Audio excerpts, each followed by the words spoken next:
Welcome to SVG-TV News for Tuesday, March 21st, 2017. I'm Lafern Fraser with the details. Celebrating World Down Syndrome Day today, the School for Children with Special Needs, along with the SVG Planned Parenthood Association and other non-profit organizations, took it upon themselves to host a march and rally in recognition of persons living with the disability. The march, which started at the School for Children with Special Needs, ended at the Botanical Gardens, where the rally was held. At the rally, an appeal was made for the same standard of living to be extended for persons living with Down syndrome, as it has been stressed that they too have the same needs as other persons. Nolisha Miller tells us more in this report. World Down Syndrome Day 2017, an official appeal was made today, Tuesday, March 21st, 2017, for equal rights for persons living with the disability. The call came during a rally held at the Botanical Gardens, where the director of the SVG Planned Parenthood Association, Nellie Phillips, lamented that too often persons living with Down syndrome are blatantly labeled as disabled or special needs. But in her attempt to denounce this notion, Phillips stated that, like everyone else, they have similar needs. People with Down syndrome have the same needs as everyone else: to work, to study, to have the opportunity to speak up and be heard, and to be fulfilled participants in their communities. New arrangements are made within our education system to address the needs of students who are not academically inclined. Technical vocation centers are created. More skilled or hands-on subjects are introduced. We simply rearrange our traditional style of engaging our students' learning instead of pronouncing them as disabled. Celebrating with the students of the School for Special Needs, PRO of the CARICOM Youth Ambassador Committee, Emil Duggan joined forces with the institutions in advocating the inclusion of persons living with Down syndrome in the Vincentian Society. Today marks the 12th anniversary since World Down Syndrome Day has started and is being observed. And we are indeed happy to be here with you, and we just want to celebrate this day and to raise awareness about this disability and to include the inclusion of all our youths and young people with this disability in our society, and to continue to advocate for better assistance and needs for all our young people. Addressing her students, Principal of the School for Special Needs, Nazim Smith, explained the reasons why one is born with the disability and said it is no reason for persons with Down syndrome to be cast aside by society. We remember those in our presence who inherited an extra chromosomes. Normally, babies inherit 46 chromosomes, 26 from their mommy, 26 from their daddy. So the things we get from our parents. So I got like the color of my eyes, the size of my nose, the freckles on my skin. So we inherit things from our parents. But the persons with Down syndrome, they're extra special because they got an additional chromosome. So they have 47 chromosomes. Now, not because they have an extra chromosome that we must cast them away and we must think that they cannot do things.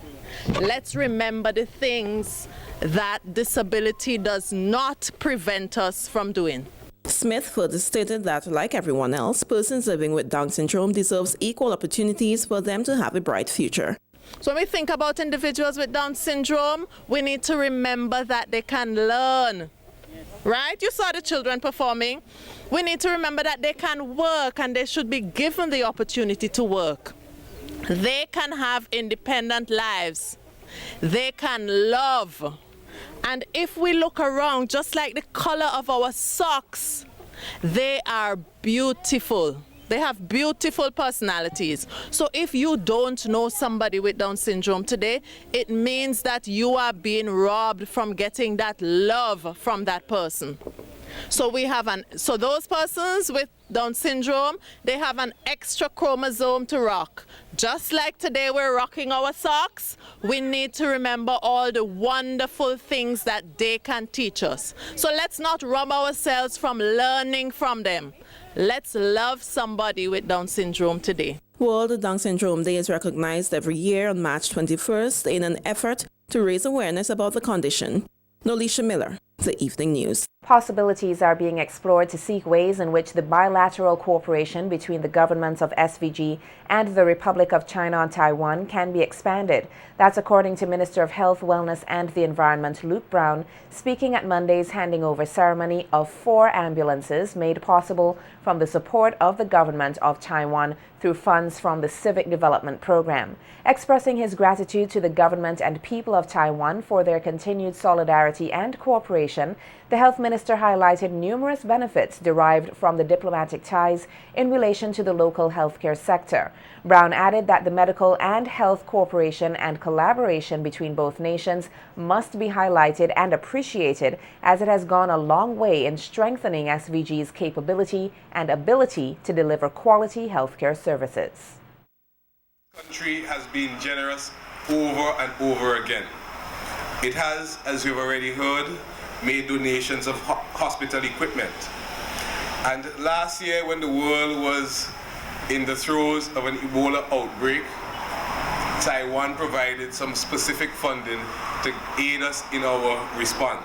They provide scholarships for students to study medicine, and some students are studying medicine there right now. Some students are due to return to St. Vincent very soon, armed with medical degrees, and able therefore to perform at our hospitals and other health centers, exploring possibilities for specialist training in certain fundamental areas.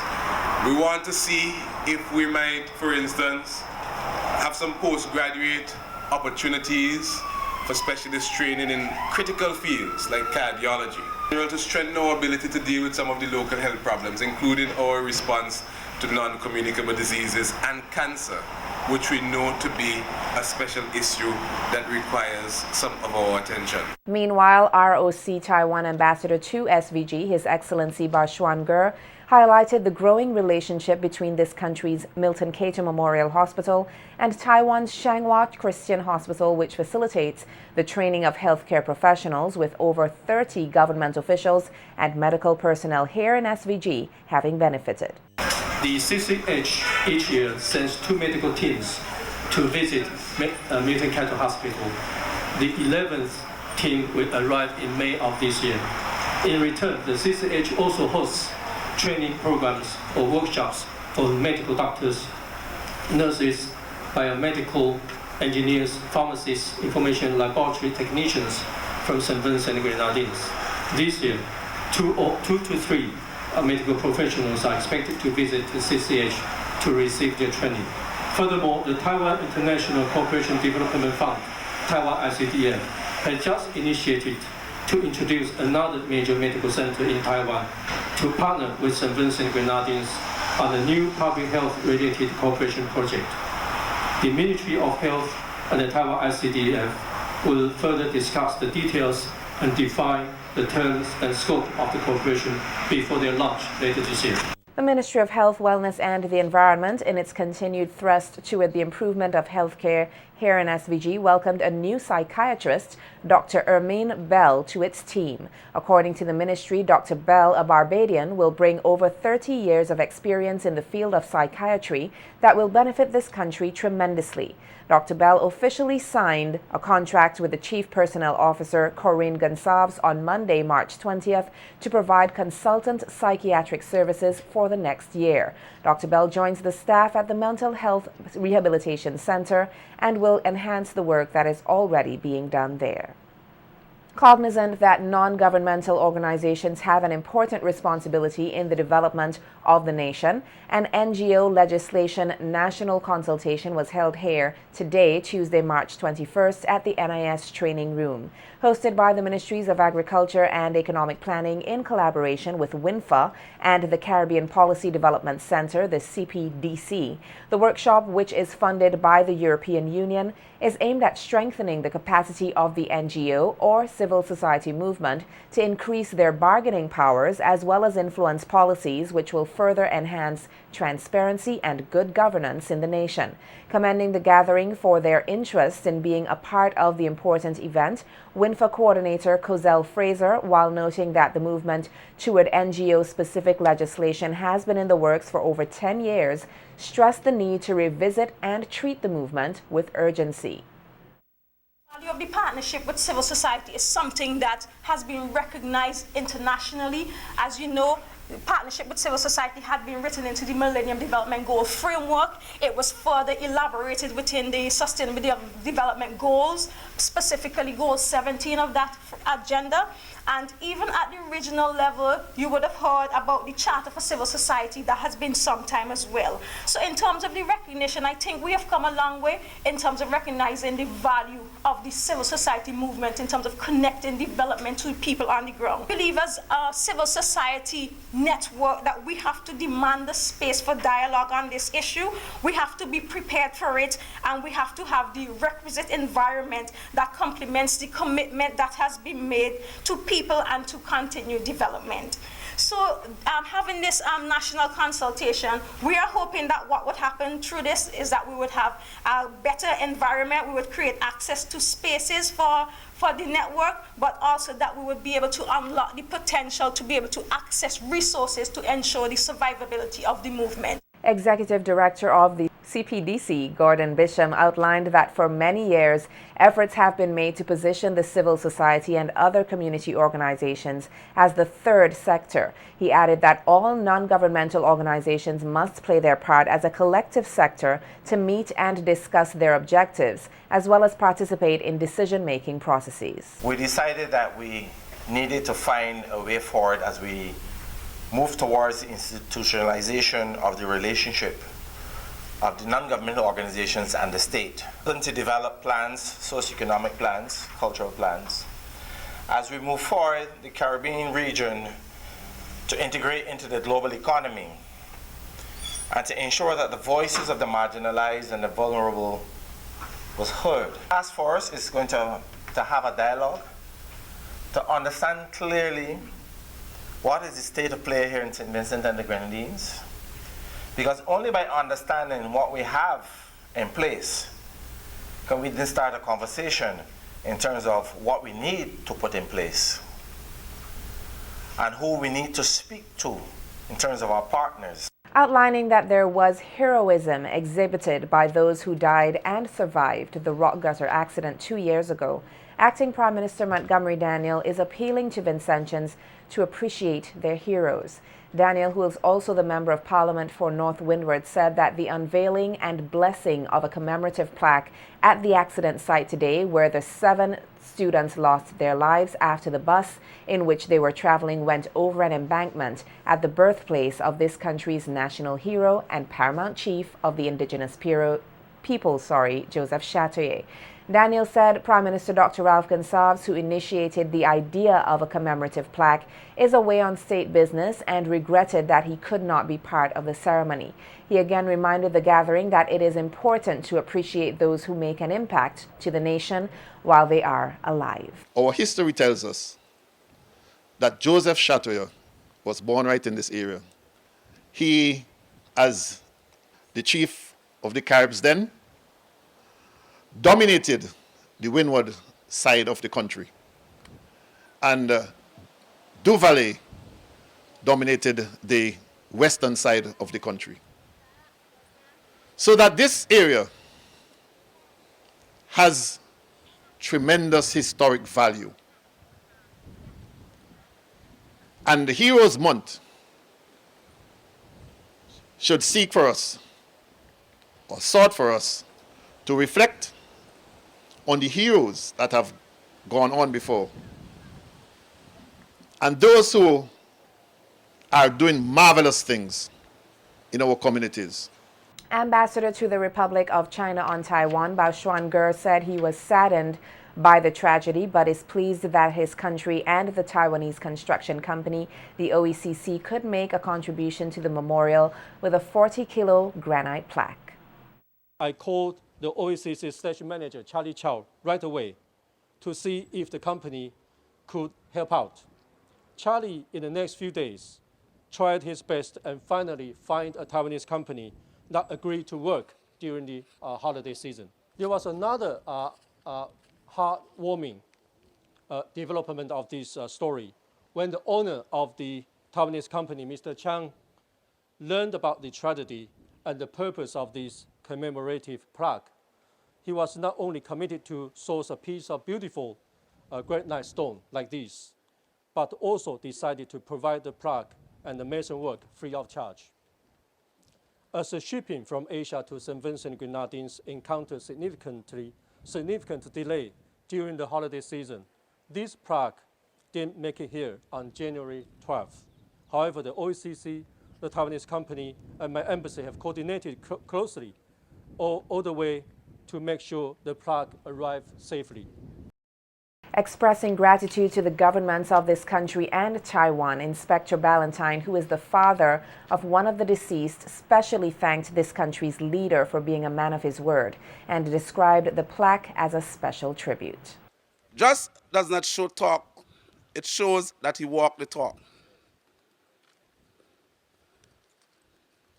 This area will surely become a site of interest instead of fear, because we will forever remember where our children's life ended.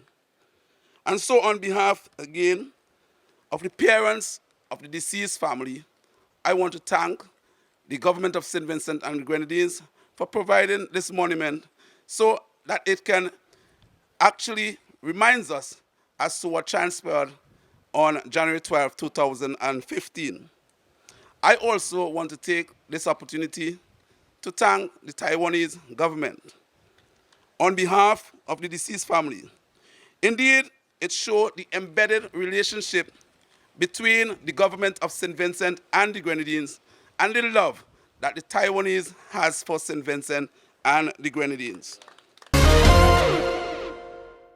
Seen as two very important contributors to this country's overall development, the Ministry of Culture earlier today, Tuesday, March 21st, engaged a number of grade 5 students in an event to remember the life and work of the late Robert Milton Cato, SVG's first Prime Minister, and Phyllis Panett, who wrote the national anthem. The event, which was held at the grounds of the Caliqua Anglican Church, saw the laying of wreaths at the grave sites of both individuals, as well as presentations and discussions to offer more information to the students. Nikita Tony has more.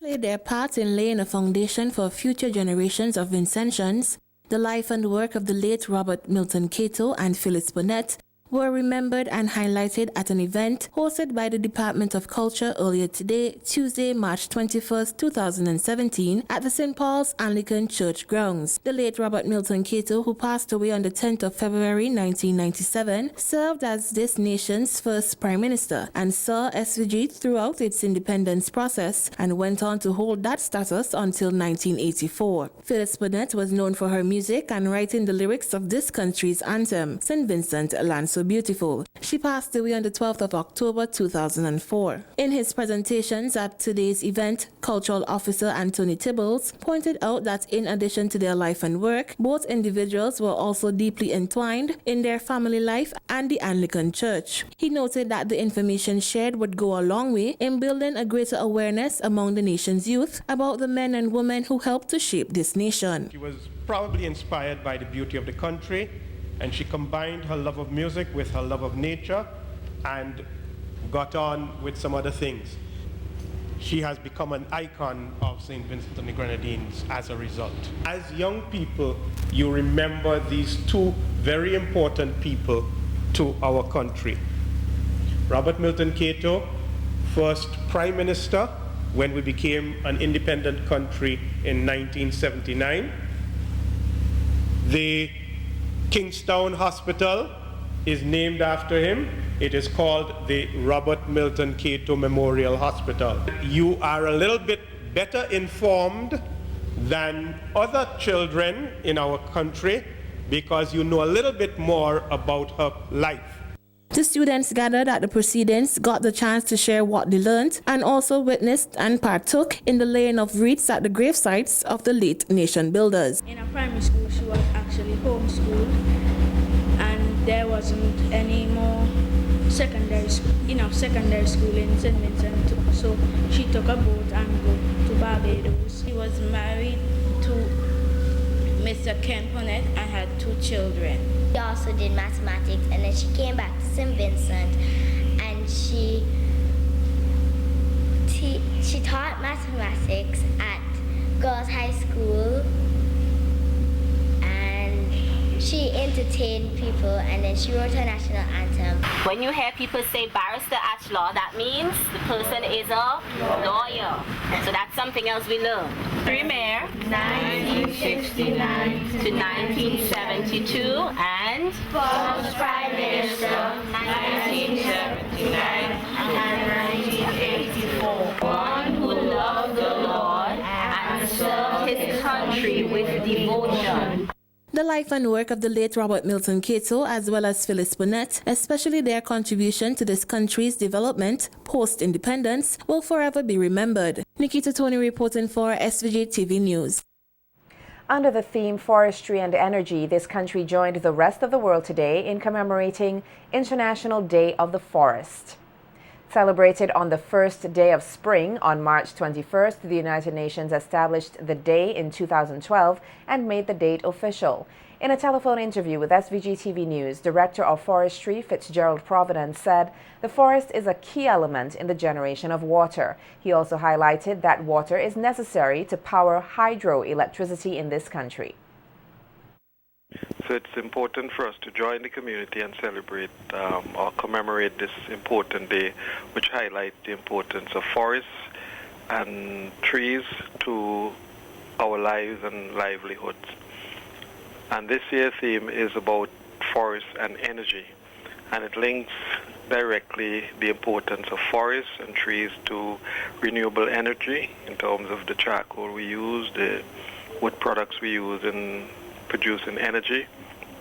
And they're renewable because once we continue to replant our forests, we'll be able to get the wood products to use in terms of energy production. Also, forest is indirectly important for energy in St. Vincent in that our well-forested watersheds are able to supply that constant flow of water, which would help to generate electricity.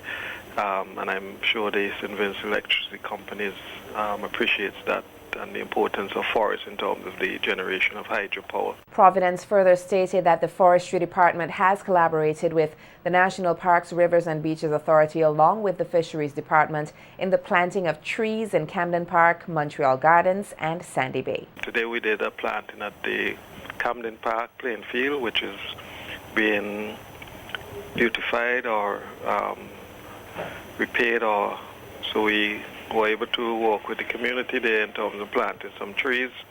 Tomorrow we journey to the Montreal watershed area where we will have participations from schools in the the Marico Valley in the planting of trees up in the Montreal watershed area.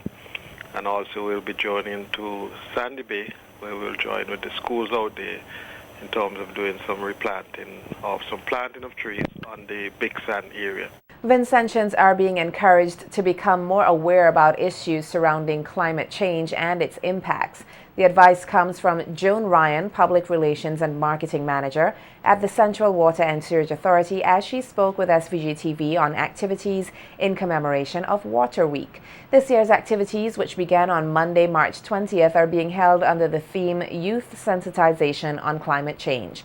Ryan stated that the CWSA has been affected in the past due to the various changes in the weather pattern, which brings extreme dry and wet conditions, which affects the company's water supply and waste management capacity. She said this year's Water Week activities will focus on sensitizing the youth on issues relating to climate change. As a result, we made the decision to focus on the issue of climate change and young people. We can appreciate the older folks can look back and perhaps prove that indeed sea level is rising because beaches are no longer at the mark where they used to be before. They have come further inland. The young people, on the other hand, do not have that sort of information. So the old people, the older folks, realize that there is some sort of difference that is taking place in our country in as far as climate change is concerned. So we thought that we would focus on educating young people, because after all, our future is going to be left in their hands, and the more information that they have now the better it is going to be for our country. Elaborating more on activities in commemoration of Water Week, Ryan said there will be a series of collaborative activities with students from various secondary schools who are expected to participate in programs on local radio stations. The girls' high school was featured on 4 radio stations, NBC Radio, WFM, Hits FM, and Nice Radio, with their presentation on climate change. On Wednesday, we will have the grammar school. On Thursday, the intermediate, which we call timid intermediate high, and on Friday we would have the convent school. So each school would be given a day, and they would be featured talking about climate change. And we are hoping that this information would go out, and persons would hear and would realize that there is something that each and every one of us can do. We would also be hosting 4 other secondary schools next week, Tuesday. This activity was slated for Thursday, but because of inter-school sports, we have had to push it back to next Tuesday, where we would have a career fair, which is another annual staple of the CWSA during this time. So the students would come in and we would talk to them about careers within CWSA, and we would also speak to them about the issue of climate change. Ryan also encouraged the public to be part of the authority's Customer Appreciation Day, which will take place this Wednesday, as well as educate themselves on the issues surrounding climate change. So we really want the public to be a part of that. It would be more than likely half the issue. And so as much persons as are up here paying their water bills would be exposed to that activity. Other than that, I'd really like to encourage the general public to become more aware of what is happening around us here in St. Vincent and the Grenadines and in the world at large. Things are changing weather-wise. Our dry seasons are becoming drier, and our wet seasons are extremely wet and potentially dangerous to our communities. Look what happened north of the Dry River late in 2016. And we have to become aware of these what is happening in the weather patterns, and see how, as a community, we can do something to assist us, to help us to handle these events when they occur. The preliminary inquiry into the death of former real estate agent Charlene Graves has been adjourned until April 20th, 2017. The accused Veron Primus told the court that he needed to seek medical attention, and prosecutor Adolphus Delpush did not object to the request. Magistrate Rachel Brown said she would look into Primus's situation as it was a cause for concern. Primus, who is from Vermont, complained in court today that the conditions at Her Majesty's prison are unsanitary. The 30-year-old was charged with the stabbing death of Graves in November of 2015 at Arnisvale.